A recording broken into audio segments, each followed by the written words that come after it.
The storm came in from the northwest, the way bad news always did, without warning and without mercy. Cole Danner had been mending the east fence line when the sky turned the color of a fresh bruise, that ugly green-yellow that old-timers called God's warning. He'd worked fast, hammering the last post staple with 3 strikes when he felt the temperature drop a full 10 degrees in the span of a breath. The horses in the near pasture began to move without being told, bunching together against the tree line like they understood something his own mind was still catching up to. He was leading his roan back toward the barn when he saw them on the road, 2 figures, one walking, one barely. The older one was being half carried by the younger. Even from 200 yards, Cole could see the older woman's legs giving out beneath her every few steps, the younger woman catching her, steadying her, then pressing forward again. They had a mule behind them, loaded down with what looked like everything a person could afford to own after losing everything worth owning. A rolled canvas, 2 tin pots dangling from a rope, a wooden crate lashed sideways. Cole tied off the roan at the post and walked out to the road. The younger woman saw him coming and stopped. She shifted her weight in a way that told him she'd been afraid before, not just tonight, but for a long time. Her jaw was set. Her free hand hovered near the side of the mule where a canvas flap could have been hiding anything. "Road goes through my land," Cole said. He kept his voice level and his hands where she could see them. "Storm's fixing to be bad. You're welcome to the barn." The older woman lifted her head. Her face was the color of old wax and her eyes were glassy with fever. "She needs a roof," the younger woman said. It wasn't a request. It was a statement of fact delivered with everything she had left. Cole nodded once and turned back toward the house. If this story already has you feeling something, hit that subscribe button right now and ring that bell so you never miss what comes next. Drop your city in the comments below. I want to see just how far this story travels. Now, settle in, because this one is going to stay with you. He put the older woman in the spare room off the kitchen. It had been his mother's room, and after she passed 3 years prior, he hadn't done much with it except let the dust settle into the corners and the curtain rod rust at its bracket. He'd set a clean blanket on the rope spring bed once and then left the room largely alone, the way a man leaves a sore tooth, aware of it, careful around it, but unwilling to deal with it directly. The younger woman helped the old one down onto the bed without a word. Cole brought a lamp and set it on the washstand. In the amber light, he could see the older woman's face more clearly now. She was perhaps 60, perhaps older. Her hair was silver and fine, come loose from whatever she'd had it pinned to. Her breathing was labored, shallow, the kind of breathing that meant the body was working too hard just to keep itself running. "She'd been ill long?" Cole asked. 6 days, the younger woman said. She was wringing out a cloth in the basin of water he'd brought. "She wouldn't stop walking.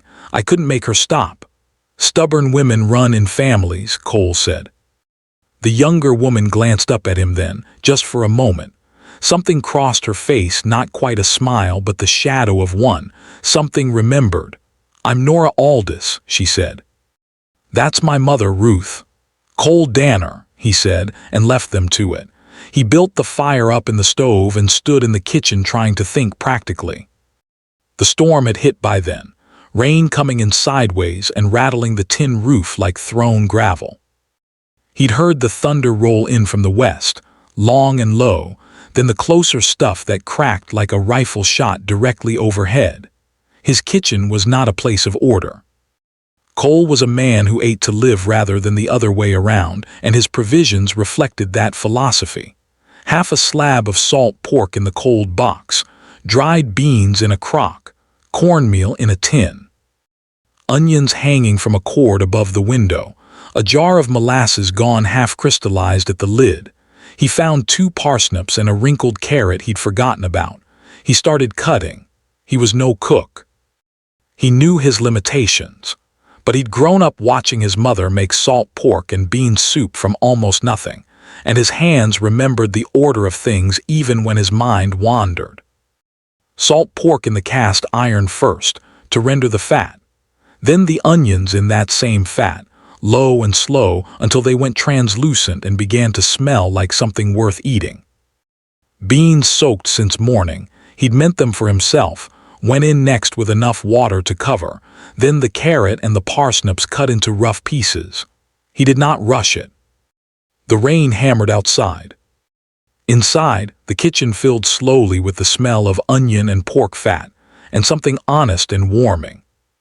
And Cole stood at the stove, tending the pot with the same quiet attention he gave to every task that required patience.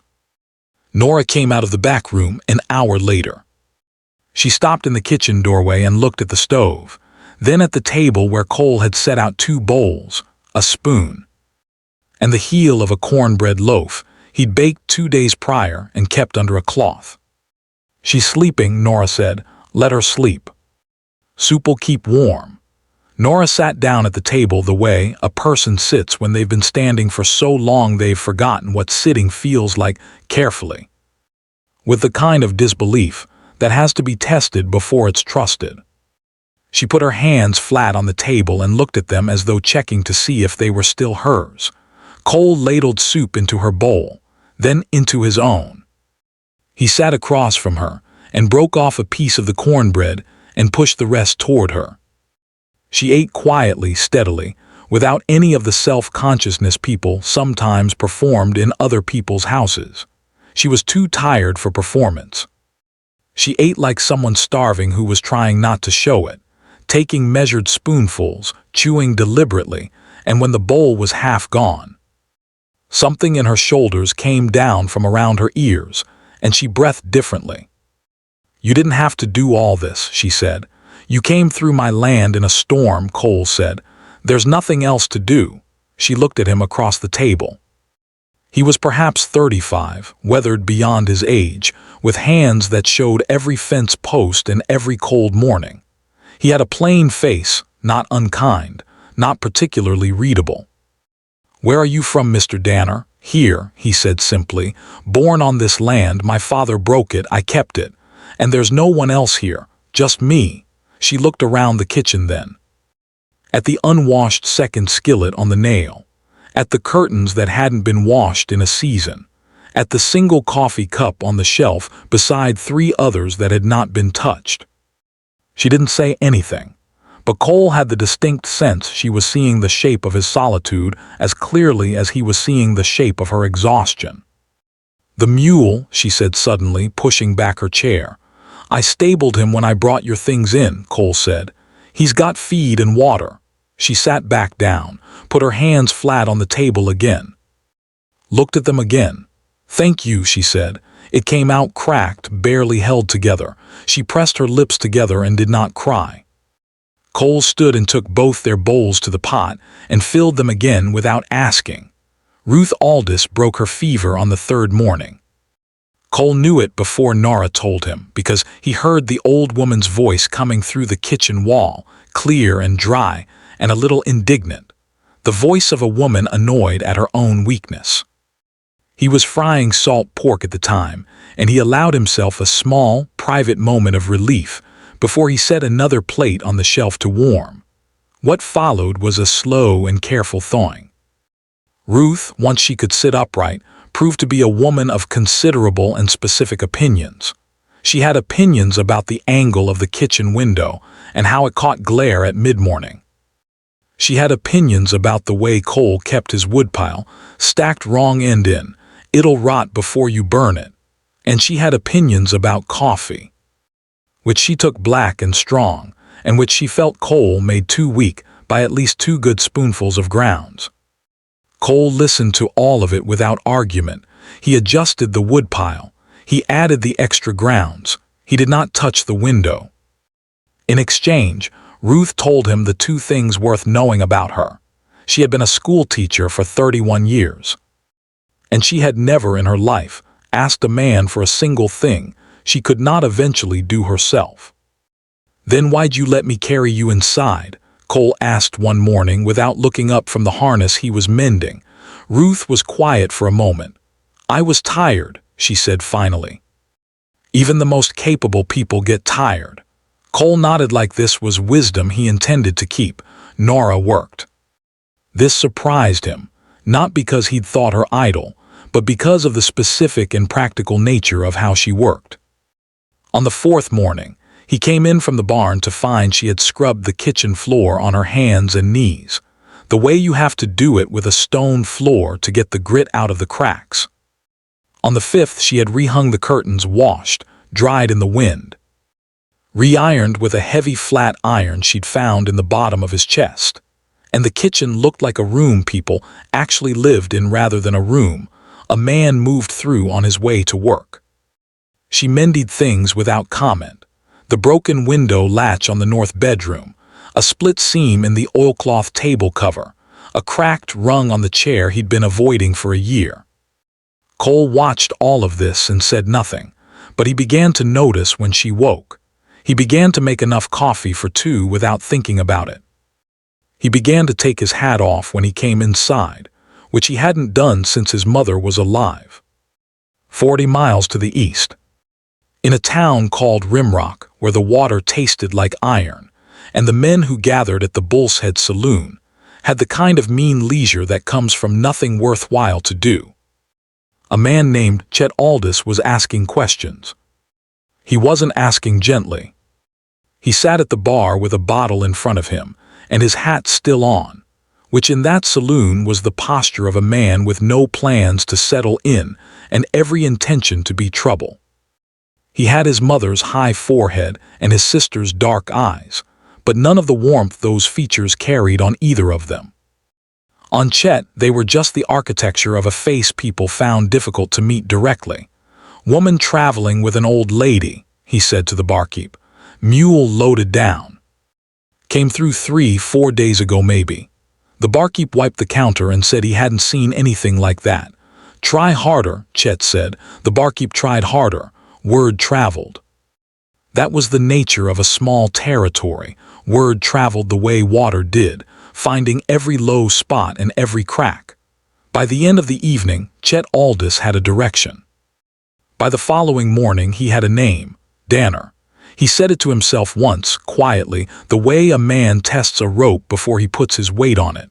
Then he began to ride west. Cole needed supplies.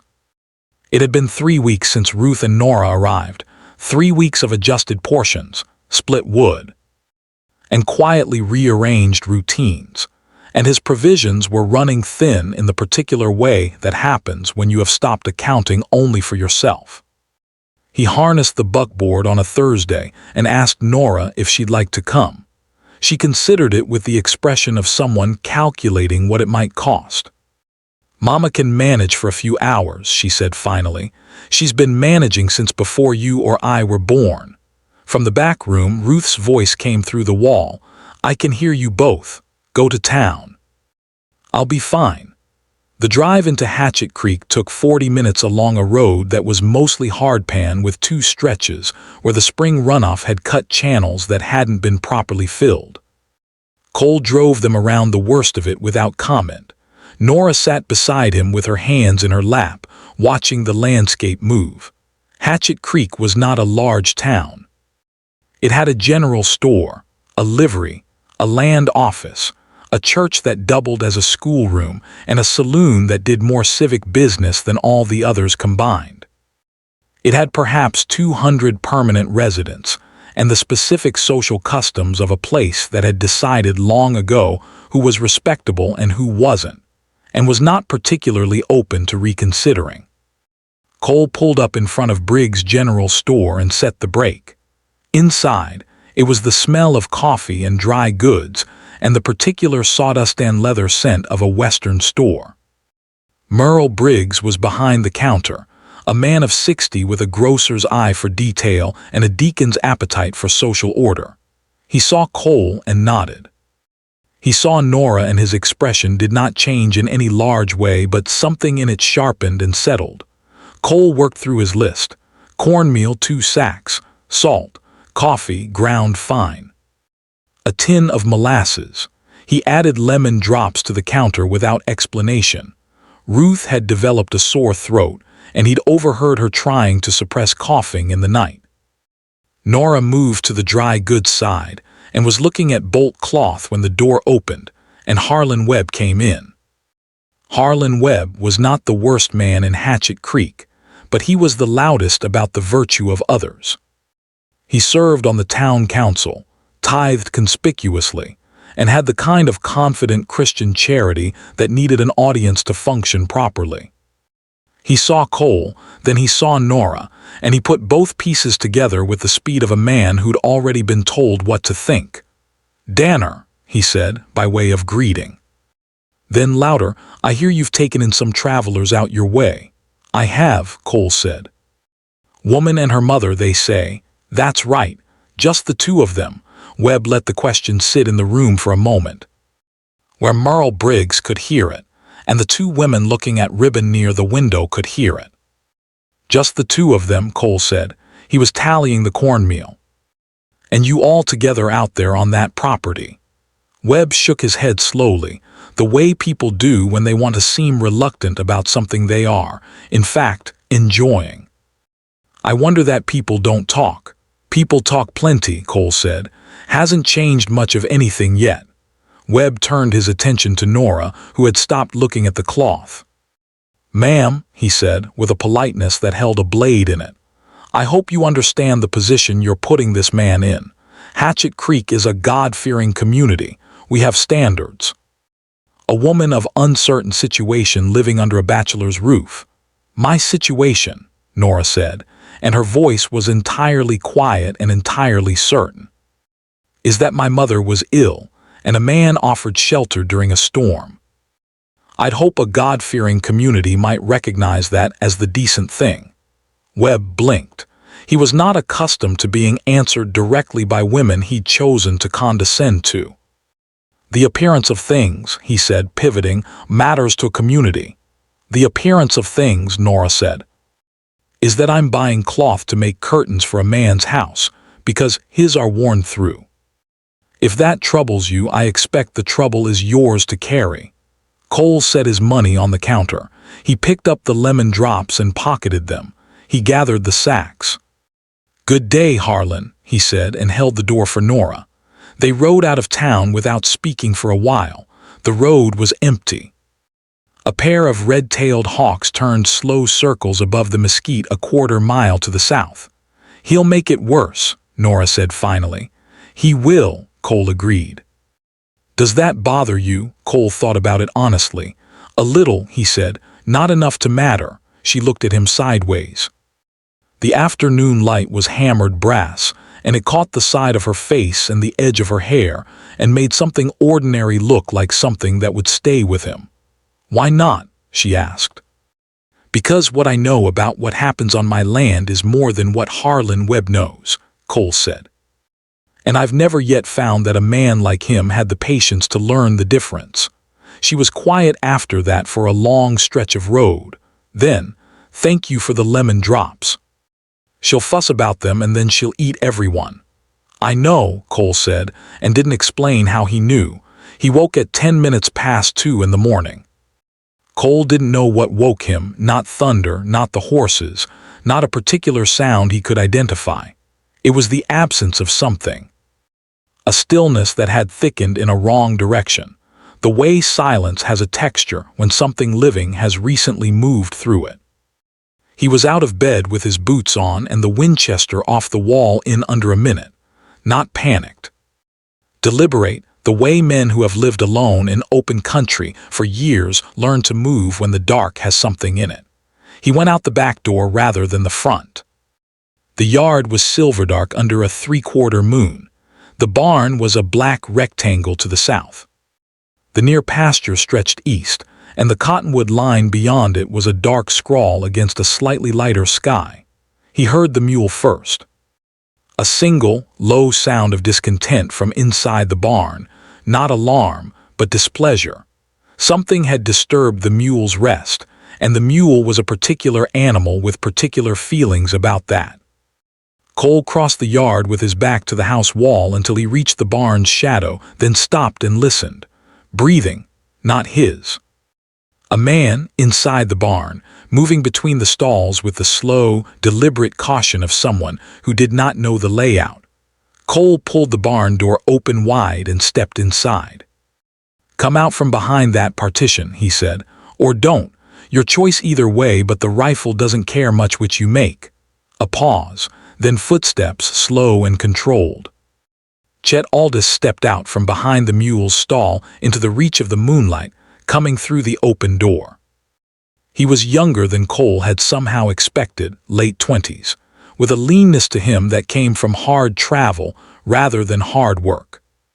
He had a pistol on his hip, but his hands were open and away from his body, which was either good sense or a performance.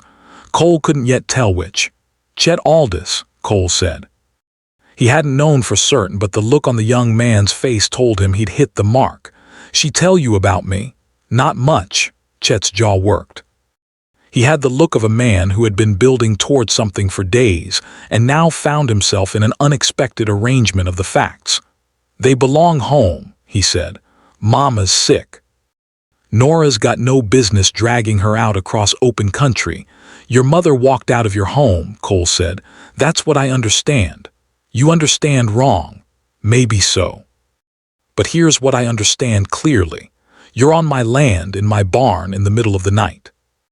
And that is the whole of what matters right now." Chet's eyes moved around the barn, assessing, calculating. He had the restless energy of a man accustomed to situations resolving in his favor through force or intimidation, and he was beginning to understand that neither lever was available to him here. "I just want to talk to them," he said. "You'll do that in daylight," Cole said, "through the front door with your hat in your hand. Not because I'm telling you to be polite, but because you owe it to two women who walked 40 miles to get away from something. And if you come in like a reasonable man, maybe you'll learn what that something was. You don't know my family's business. I don't need to. I know they needed shelter and I know they took it. Everything else is between you and them." Chet was quiet for a long moment. The mule shifted. The moon moved slightly through the gap in the roof boards and the light changed in the barn.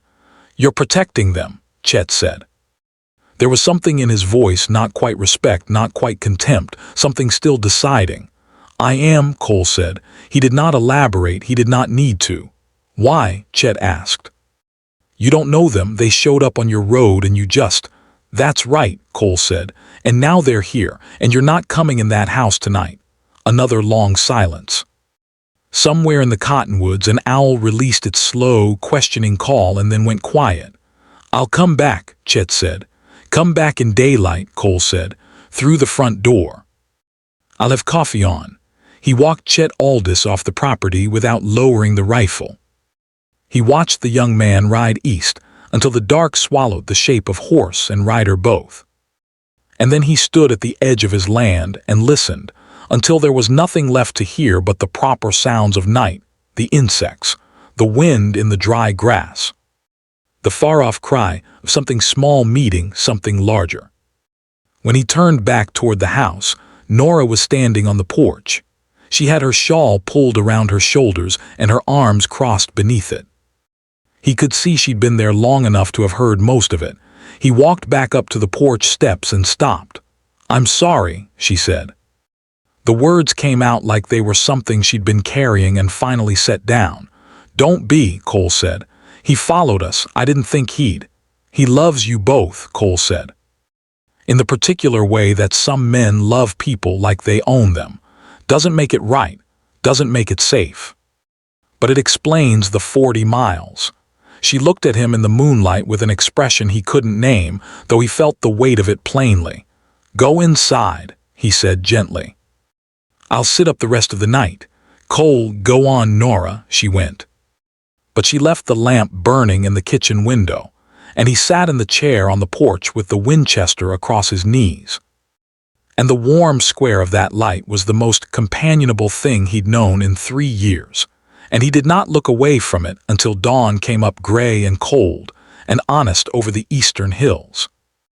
Chet Aldis came back 2 days later. He came at mid-morning as directed, through the front, with his hat actually in his hand, which Cole took as evidence of at least minimal good faith. Cole poured coffee without ceremony and set it on the table and let the three of them, Nora, Ruth, and Chet, have the kitchen for an hour while he went and worked the south fence where it needed it. He didn't listen, but he heard enough to know that Ruth did most of the talking, which was probably the right arrangement for all parties involved.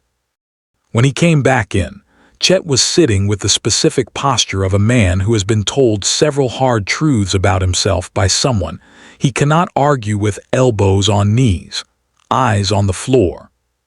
Coffee cooling and untouched.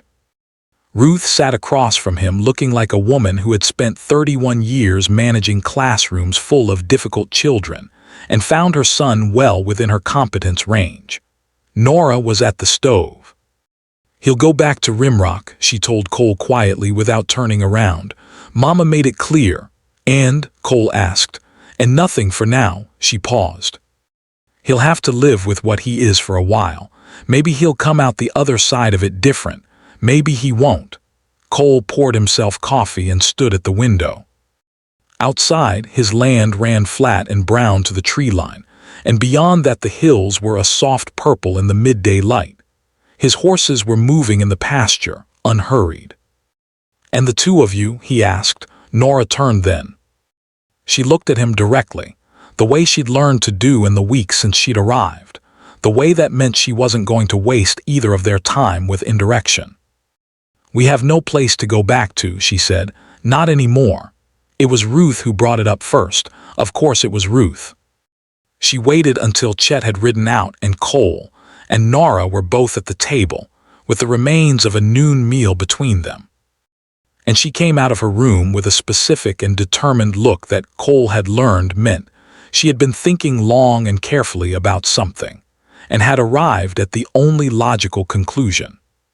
"I want to speak about the property," Ruth said, pulling out a chair and sitting without invitation, which was entirely in character. "All right," Cole said. "This land is yours," Ruth said. "That's not in question, but the situation we're in, a widow and her daughter, living on a bachelor's land, is the kind of situation that causes problems. Problems with men like Harlan Webb. Problems if something happened to you, problems if something happened to us." "I'm aware," Cole said. "The girl needs standing," Ruth said, in the way of someone who has been circling an airport for an hour and is finally putting the wheels down. Legal standing. The kind that protects her if this situation changes in any direction. Cole looked at Nora. Nora was looking at the table. "There are two ways to accomplish that," Ruth continued. "A contract of employment or a contract of marriage. The first one Harlan Webb and his kind will find ways around. The second one they cannot touch." A long quiet followed this, the kind that fills a room completely. "Mama," Nora said, in a voice that was warning and embarrassment and something else altogether. "I am 63 years old," Ruth said serenely, "and I have watched too many sensible arrangements fall apart because people were too proud or too shy to name a practical solution. I am naming it. What you two do with the naming is your own affair." She stood up, smoothed her skirt, poured herself a small cup of coffee, and went back into her room and closed the door with a firmness that was not quite a slam. Cole and Nora sat at the table in the ringing silence that followed. Outside, a meadowlark made 3 clear notes in the afternoon air and then stopped. "You don't have to," Nora began. "I know," Cole said. "She had no right to." "She had every right," Cole said. "She's been watching out for you your whole life. She's not going to stop because she's under a different roof." Nora looked up at him. "I'm not asking you out of charity," she said carefully. "I wouldn't do that. I wouldn't do that to either of us." "I know," Cole said again. "But she's not wrong either," Nora said. "About the practical side of it, about Webb and men like him. About what happens to a woman with no legal standing in a territory like this." Cole turned his coffee cup in his hands. He looked at it for a moment, then looked up. "What do you think?" he asked. And the question was genuine, which perhaps surprised her because she blinked. "I think," she said slowly, that I have watched you for 3 weeks. I've watched how you work and how you speak, and how you treat people who can't do anything for you in return. I've watched you get up in the dark and put wood in the stove so it would be warm when Mama woke up. I've watched you leave the first pour of coffee on the shelf for someone else without thinking about it. She stopped. I think if I were to choose a man to trust, I could do a great deal worse than a man like that. Cole set his cup down. And I think, he said, that you've been carrying a heavy load for a long time, and you've done it without complaint and without asking for help you weren't willing to also give back. And I think, he paused, picked his words the way a man picks footing in uncertain terrain. I think this house has been empty long enough. The meadowlark made its 3 notes again outside. They rode into Hatchet Creek on a Friday morning, which was when Judge Elam Greer held his office hours in the land office. Cole had a deed prepared, which he'd written himself in clean block letters and asked Ruth to review because she had the clearest hand for legal language he'd encountered. Nora wore her better dress, which was not fancy but was pressed and clean.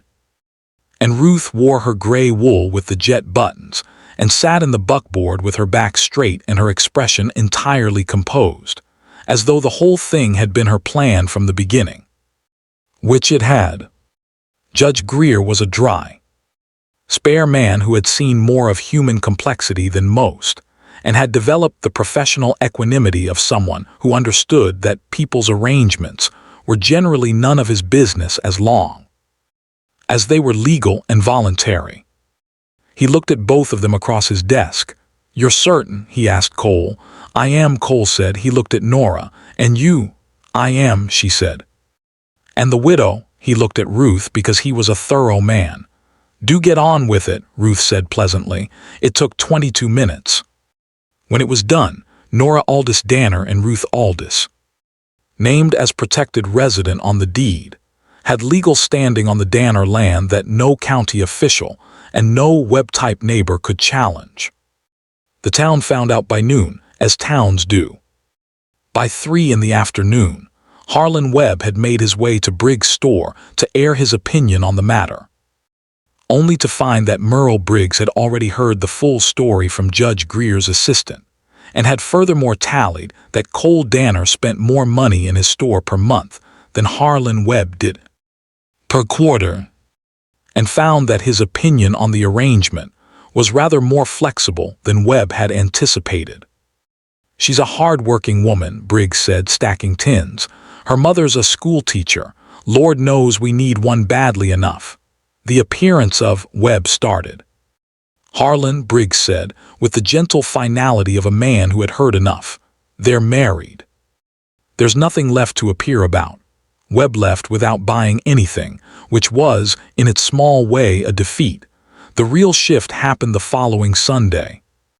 Pastor Goodner was a man who read situations carefully before committing to a position, which was perhaps not the most heroic quality in a man of God, but made him well-suited to small-town ministry. He had heard the full account from Briggs, from Greer's assistant, from 3 different women in his congregation who had each told him what they thought he should know, and he had formed a view.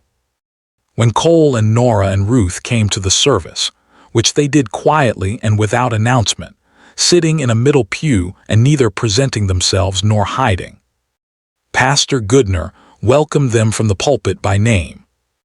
Not with ceremony, not with performance, simply and directly. "We're glad to have the Danner family with us," he said. "New roots are always welcome in old ground." Ruth Aldis, who had not cried once in the entire previous month through fever and flight and midnight confrontations, pressed her lips together and stared at the stained glass window at the front of the church until she had composed herself entirely. Nora's hand found Cole's in the pew. He didn't look at her when it did. Neither did she look at him, but neither of them moved, and that was enough. Chet Aldis sent a letter from Rimrock 6 weeks later. It was short and showed signs of having been written and started over several times. He said he was sorry. He said he understood that he'd been wrong in ways he was still working out. He said he'd like to come visit at Christmas, if that was permitted. Ruth wrote back in her schoolteacher's hand.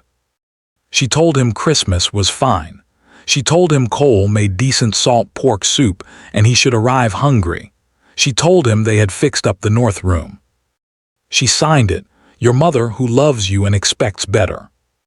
Cole read the letter over Ruth's shoulder while she wrote it, not by invitation, but with the easy familiarity of a man who had stopped being a stranger in his own home. He didn't say anything. But when she sealed it, he took it into town himself the following morning, which was a trip he hadn't planned to make, and left it with the postal agent before he'd fully examined why it mattered to him that it went out promptly. Some things didn't require examination. There is a particular kind of strength that does not announce itself. It doesn't ride into town with dust on its boots looking to be recognized. It doesn't hold speeches or keep tallies of what it's owed. It shows itself in small, repeated private acts, in a wood stove tended before dawn, in a chair fixed on a quiet afternoon, in a Winchester kept ready without bitterness, and set down without hesitation when the moment passed. Cole Danner had not gone looking for a family. He had simply opened a door in a storm, which is the oldest and most human of impulses, and he had not closed it again when closing it would have been easier. That is the entire story, and it is not a small one. Some places are broken for so long that the people living in them stop believing they can be otherwise. A house left to dust. A life left to routine. A heart that has gotten very good at not needing anything it cannot provide itself. And then, sometimes, a storm comes from the right direction. What grows back in broken ground is never quite the same as what was there before. It comes in different, stronger at the broken places, as the saying goes. Less afraid of what the weather might do, because it has already been bent to the ground and come up again. The Danner land was the same acreage it had always been. The fence lines ran where they'd always run.